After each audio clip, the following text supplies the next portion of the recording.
forte abraço para você que faz parte de toda essa galera ligada aqui no Band Esportes. Estamos começando mais uma edição do Tete a Tete. E hoje vamos falar do eSport, um programa um pouco diferente. Vamos falar de games, o esporte eletrônico, especificamente do jogo mais popular do mundo. São mais de 70 milhões de pessoas jogando o LoL, League of Legends. E aqui no Brasil nós temos uma Liga Nacional com 8 equipes profissionais. Temos a Liga Sul-Americana, onde a equipe brasileira foi campeã. E claro, temos a Liga Mundial, onde a PEN acabou competindo, venceu 2 partidas, perdeu 4. Estamos ao lado do Cami, que é um jogador da PEN e é o jogador mais popular do Brasil, considerado um dos melhores do mundo. Cami, você esperava em tão pouco tempo que o LoL, o League of Legends, ganhasse essa popularidade toda aqui no Brasil? Não esperava, foi chocante porque lá fora a gente via que crescia muito rápido, mas no Brasil cresceu demasiado. Foi em 2013 a gente começou com o nosso servidor e do nada já estava com a liga, agora esse ano a gente tem um estúdio onde a gente joga toda semana. Bom, a PEN é a equipe campeã aqui no Brasil, uma das melhores do mundo, e você é considerado um dos melhores jogadores do mundo.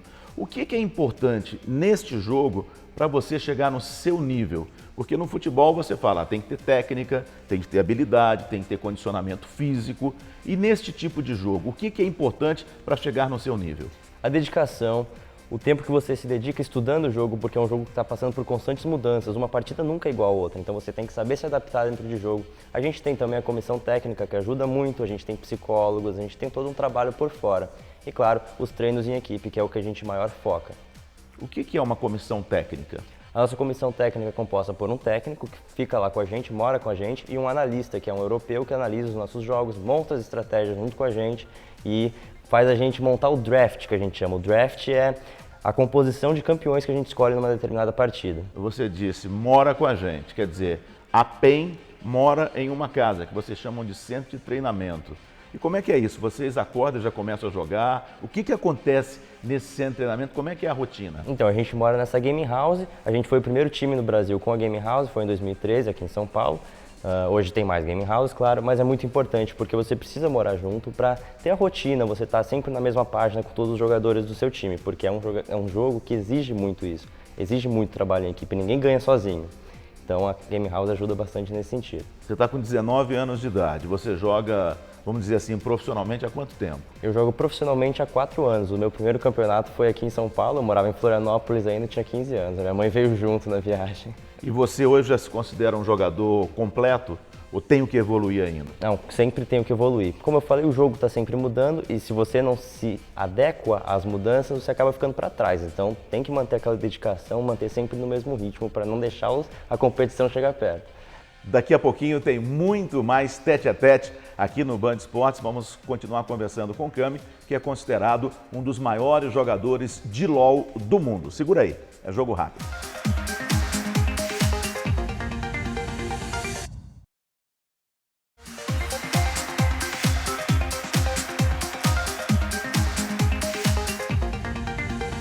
Estamos de volta aqui no Band Esportes com o Tete a Tete, hoje falando do League of Legends, que é o jogo mais popular do mundo, com mais de 70 milhões de pessoas jogando. E aqui no Brasil nós temos a equipe PEN, que é uma das melhores equipes do mundo, acabou de participar do campeonato mundial, conseguiu 2 vitórias, 4 derrotas, quase chegou à parte final e onde tem o Cami, que é considerado um dos melhores jogadores do mundo, inclusive. Você agora, no final do ano, vai participar do Jogo das Estrelas na Austrália. E esse ano vocês jogaram no Chile, quando ficaram com o título sul-americano. Vocês jogaram em Paris e você acompanhou a finalíssima em Berlim. O que esse intercâmbio te ajuda? Ajuda muito porque é extremamente importante você, como uma equipe, experimentar e treinar contra as outras regiões, porque o estilo de jogo varia muito, do Brasil para a América do Norte, da América do Norte para a Europa, por exemplo. A gente tem regiões que a gente considera mais fortes, que são a da Coreia, que é mais desenvolvida, e a Europa está chegando bastante perto agora, a China também bastante sólida. Então essas viagens ajudam a você a adquirir experiências de fora. A Coreia chegou na final do Mundial com 2 equipes, lógico, um time coreano é o campeão. Por que a Coreia está na frente dos outros países? Era um pouco inevitável, o pessoal já vinha brincando, vai ter 2 coreanos na final do Mundial e realmente aconteceu esse ano. A Coreia tem um talento muito bom de jogadores, tem uma competição muito grande, porque esse talento é muito grande também, então todos os jogadores se disputam muito entre si. Se você fica para trás ali, já tem o reserva, e isso é uma coisa que tem um diferencial na Coreia. Todas as equipes têm reservas que atuam também como titulares, eles alternam, tem essa rotação. Além disso, também, claro, tem o apoio do público. O jogador coreano na Coreia é um ídolo mesmo, está no mesmo nível dos cantores, dos ídolos pop na Coreia. E tem apoio do governo também. Teve uma final de um campeonato coreano que o prefeito da capital da Coreia fez uma mensagem de boa sorte para os times. Então, tem bastante motivação de fora. Bom, você falou que tem jogadores na Coreia que são ídolos como um ídolo do pop e do rock. Você também é um ídolo aqui no Brasil, né? Quer dizer, você sai nas ruas aqui no Brasil, a sua equipe ela é sediada aqui em São Paulo, mas você sai nas ruas aqui, vocês tiveram competições em Florianópolis e as pessoas te reconhecem, né? Reconhecem bastante. É bem comum, inclusive, você sair na rua para ir comprar alguma coisa no shopping e ser reconhecido algumas vezes. Em aeroporto também acontece bastante. O problema é que aqui no Brasil ainda tem um pouco do preconceito de joga joguinho de computador, mas isso é o que a gente tenta desmistificar o máximo que pode e a exposição é muito boa. A gente tem campeonatos em estádios de futebol, a gente participa, dá entrevistas, tenta explicar para o pessoal como é que funciona. 2 lados, você falou do preconceito e das competições em estádio de futebol. Vamos falar primeiro do preconceito. O preconceito vem de quem? Das famílias? Eu acho que vem do pessoal que não conhece. Das famílias hoje em dia não. No início era um pouco complicado. Falar, tô indo para São Paulo para jogar joguinho de computador. Mas aí você mostra o que você já conseguiu. Você já foi para a Alemanha disputar campeonato, você já foi participar de final, você está sempre viajando, você tem um salário, você tem uma equipe. Então é um negócio sério. As pessoas só precisam ver isso e é o que a gente tenta mostrar. Você não é de São Paulo, né? Você é gaúcho. Passou um tempo em Florianópolis e chegou em São Paulo. Você foi contratado pela equipe, pela PEN? Exatamente, eu fui contratado no final de 2011 e disputei o primeiro campeonato pela equipe no início de 2012. E você falou que você tem um salário. Com o salário, não quero saber o valor, claro, mas com o salário, com o que você ganha hoje no ano, para uma pessoa de 19 anos de idade, você acha que você já começou realmente a dar um passo importante financeiramente, economicamente na sua vida? Com certeza, eu acho que foi um passo muito grande. Eu acho que tive sorte de começar tão cedo e o jogador também tem acesso a outros métodos de ganhar dinheiro, não tem só o salário. Ele também tem as transmissões que ele pode fazer, ele transmite as partidas e ganha dinheiro com isso. Ele também tem os patrocínios individuais, por exemplo. Como é que você ganha dinheiro na transmissão? A transmissão você transmite, as pessoas assistem. Você vai participar de um jogo, né? Exatamente. E aí as pessoas estão no computador ali, observando você jogar contra uma outra equipe. Como é que você ganha dinheiro? Você ganha dinheiro com as propagandas que você exibe nessas transmissões. Ou às vezes com o patrocínio individual. Você tem alguém me patrocina, eu deixo ali no cantinho com uma imagem do patrocinador. E que tipo de empresa te patrocina? Geralmente as empresas que mais patrocinam o esporte eletrônico são as de periféricos ou que estão relacionadas a essa área de jogos mesmo. Bom, você disse que tem competições em estádios. Nós tivemos a final do Campeonato Brasileiro no Allianz Parque, no estádio do Palmeiras, com 12 mil pessoas e mais 10 mil pessoas assistindo vocês jogarem nos cinemas. Você acreditava que pudesse acontecer isso no Brasil? Foi como eu falei, no início não parecia, porque o primeiro evento que a gente teve no Brasil foi muito pequeno, não tinha nem onde a plateia sentar. Mas foi evoluindo muito rápido, a final em 2013 já foi enorme, tiveram 2.500 pessoas mais ou menos, se não me engano, mas já foi um outro nível de evento e cresceu muito rápido. 2014 no Maracanãzinho também foi absurdo e a gente, com passos largos, foi agora para o Allianz Parque com 12 mil pessoas, como você falou, e nos cinemas ainda. Então não esperava, mas fico muito feliz que cresceu tão rápido. Bom, 2014 eu diria que foi o ano do LoL explodir no Brasil, né? Principalmente com a transmissão dos campeonatos mais importantes através do site, uma transmissão, vamos colocar assim, mais profissional, parecendo realmente um evento esportivo e com isso ganhou visibilidade. Hoje, aqui no Brasil, eu diria que o passo foi muito importante nesse sentido e vocês também jogadores, mais populares. Você sentiu isso na cara, que 2014 foi o ano da explosão do LoL no Brasil? Foi. 2013 começou muito bem, como eu falei, a gente foi campeão brasileiro, teve uma exposição legal, mas 2014 foi onde realmente começou a crescer muito. E 2015 com essa história, eu falei 2014, mas é 2015 com essa história de transmissão, todo mundo vendo os campeonatos mais importantes, aí voou. Sim, cresceu mais ainda pelo estúdio que a gente tem em São Paulo, então todos os times. Isso aumentou muito o nível também, porque os times se enfrentam com muito mais frequência, cresceu o número de times profissionais no Brasil. E isso ajudou bastante, porque tem a constância, né? Você sabe que todo fim de semana vai ter jogo, então o público já está mais ligado. E durante a semana você fica treinando com a sua equipe? Ou você joga também? A gente treina, jogar faz parte do treino, a gente geralmente treina, a gente divide o dia, a gente tem a rotina de assistir os replays, a gente assiste uma partida, vê onde errou, às vezes faz umas dinâmicas, a gente tenta fingir que está sendo, a gente tem 2 times, a gente vê o time que está perdendo e fica pensando o que a gente faria nessa situação para voltar para o jogo. Tem também os treinos em equipes, contra as outras equipes, que é o que a gente chama de screen, o screen é muito importante também. E o que é o screen? O screen é como se fosse um amistoso, que você joga marca ali um treino contra outra equipe e joga contra ela, como se fosse um campeonato mesmo. Mas, claro, não vale nada, é só o treino. Quantos atletas tem no seu centro de treinamento da PEN? Nós temos 5 jogadores titulares, a gente vai ter alguns reservas novas assim, para o ano que vem. Tem o nosso técnico e os psicólogos não moram com a gente, mas eles fazem trabalhos com o grupo. Que tipo de trabalho um psicólogo faz com vocês? No que ajuda? Os nossos psicólogos são muito bons porque eles são psicólogos esportivos mesmo, eles trabalharam com times de futebol, então eles têm essa ideia de como uma equipe funciona. Eles nos fizeram muito melhorar a convivência. Isso é um fator importante, porque você mora com as outras pessoas. A atitude dentro de jogo, como melhorar a comunicação, passar sempre as informações positivas e aquilo que é importante, de forma simples, para não se estender muito, porque o jogo é muito rápido e você não tem tempo às vezes, você tem 1 segundo para tomar uma decisão. E aí isso também é algo que eles focam bastante, você tem que ter calma na hora de tomar essa decisão. Teve um jogo que a gente perdeu no Mundial que os psicólogos se cobraram muito, porque foi um jogo que durou muito tempo e no fim a gente acabou perdendo por causa de uma decisão errada. Eles falaram, poxa, se a gente tivesse trabalhado melhor isso, talvez tivesse sido diferente. Você falou que o jogo que durou muito tempo. O LoL é parecido com uma maratona. Se você terminar mais cedo, o desgaste vai ser menor. É melhor terminar um jogo mais rápido? É melhor terminar um jogo mais rápido, porque quanto mais o jogo se estende, é mais difícil de terminar. E às vezes é um errinho, você pode ter ido bem a partida toda, mas um errinho no final acaba custando o jogo. Bom, você falou que o psicólogo ajuda também na convivência, né? Porque são o quê? São 10, 12 pessoas convivendo numa casa? É bastante gente com personalidades muito distintas. Então... Como é que é isso? Tem muita briga? Como é que é essa história? Chega de noite, eu quero assistir esse canal, o outro quer esse, eu quero jogar. Como é que é isso?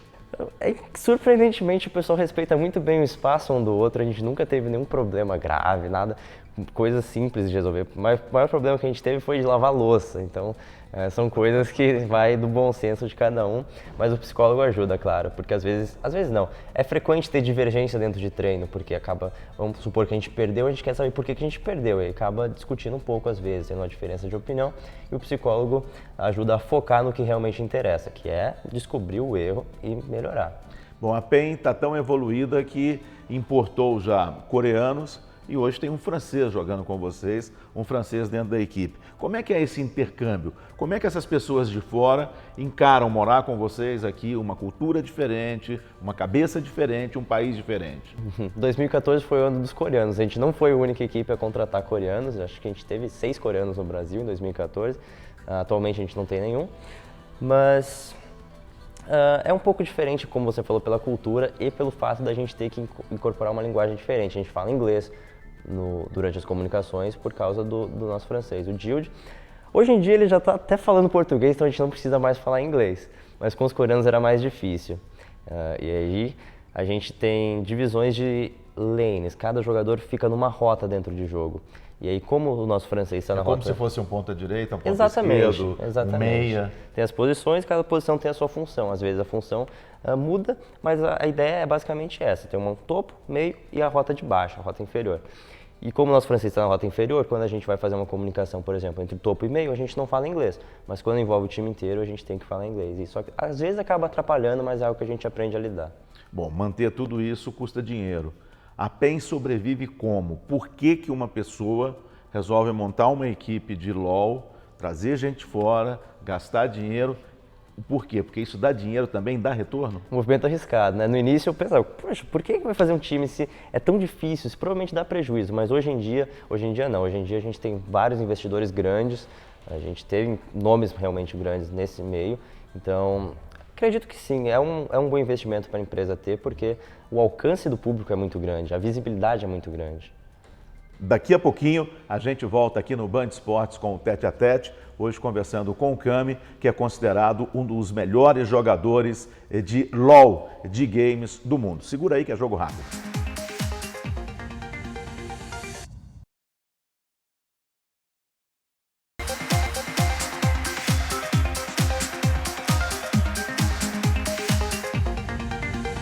Estamos de volta aqui no Band Esportes com o Tete a Tete. Nesse bloco final, a gente vai continuar conversando com o Cami. Vamos continuar conversando sobre games, sobre o LoL, o League of Legends, que é o game mais popular do mundo. Mais de 70 milhões de pessoas jogam o LoL. E aqui no Brasil, a gente já tem aí um número crescente a cada ano e o Brasil passa a ser cada vez mais um centro muito forte no mundo com relação ao LoL. Hoje, na América Latina, é o país mais forte.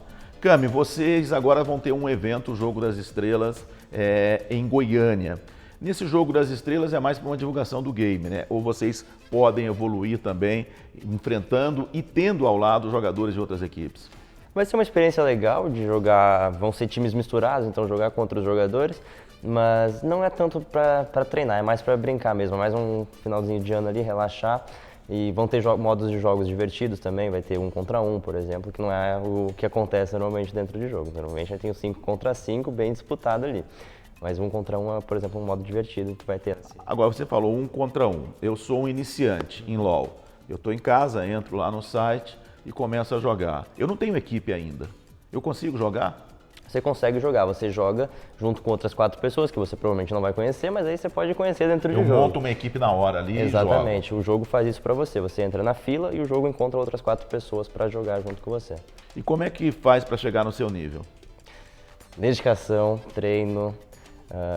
Para quem tem facilidade com jogos ajuda também, claro, né? Porque facilidade com teclado e com mouse, porque é um jogo que, embora ele não exija muito mecanicamente, ele é mais focado na estratégia, ainda tem muito fator de ter que ser melhor que seu adversário, você tem que jogar melhor, você tem que tomar as decisões na hora certa, e isso muda bastante.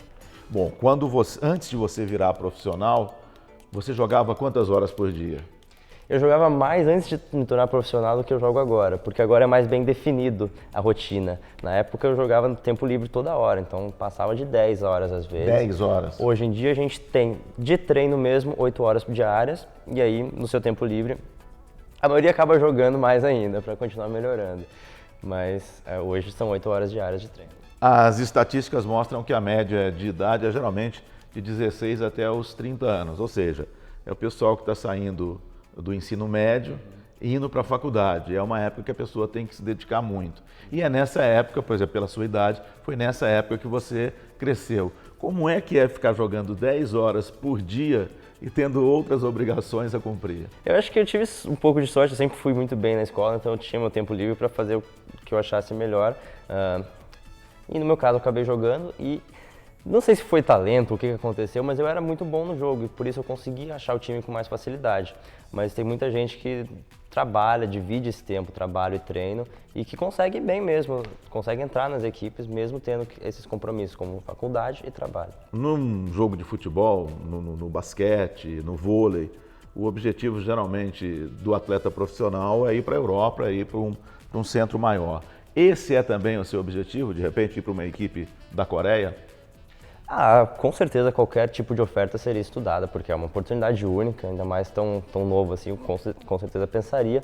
Mas no Brasil nenhum jogador ainda foi exportado. Não tem nenhum brasileiro jogando numa equipe grande lá de fora? Ainda não. Acho que é algo que pode acontecer. A gente teve uma performance legal no Mundial esse ano e, como você mesmo falou, o Brasil é uma região que vem se destacando cada vez mais. E o próprio público de fora falou que o Brasil, no ano que vem, não deveria concorrer com os times pequenos de outras regiões, deveria ter uma vaga direta para o Mundial. Isso seria um salto enorme para o nosso cenário e algo que a gente espera que aconteça no ano que vem. E já pintou alguma paquera, algum namoro com você depois dessas duas competições que você foi, uma para assistir e outra realmente atuando?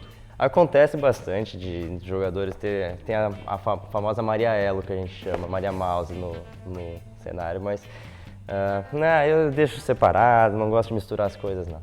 E tem muita rivalidade entre as equipes nacionais? Tem bastante rivalidade. Geralmente os finalistas costumam ser os mesmos. Tem variação, mas só esse ano que a mesma equipe ganhou. Qual que é a rival da PEN?